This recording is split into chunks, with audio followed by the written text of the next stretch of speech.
I don't know what's going on. I know I have no idea what's going on. That is Patrick Boylston talking about a stroke he had this past January. Neither he nor his wife recognized his symptoms. And this is National Stroke Awareness Month, so we're sharing their story with you. Fox 12's Marilyn Deutsch reports in this morning's Health Watch. Basically, from the neck down on the left side, there was no there. When 69-year-old Patrick Boylston woke up last January and stood up, he couldn't feel his left side. When I think of stroke, I think of the massive aneurysm incident where people are instantly debilitated. That wasn't Patrick. He was speaking, he was seeing. I wasn't noticing a droop. So while the Boylstons were concerned, they weren't yet alarmed.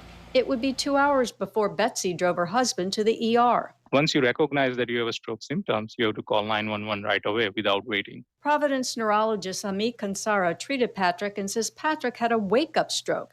The stroke happened while he slept. Wake-up strokes are particularly dangerous because you don't know when they happened.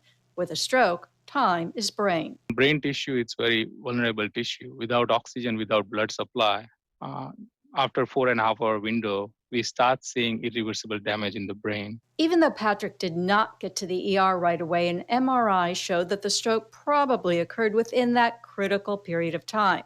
So they treated him with a clot-busting medicine. That is the best treatment, but it only works within those first hours.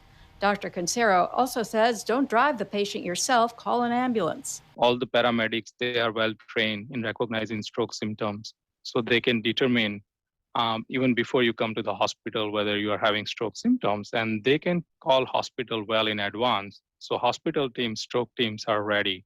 Patrick knows he's luckier than many stroke victims. Basically affected my left shoulder down. And I haven't had any cognitive effects. I haven't had any verbal effects. Now Patrick does regular workouts because the best way to prevent a stroke is with exercise and a good diet. Marilyn Deutsch, Good Day, Oregon.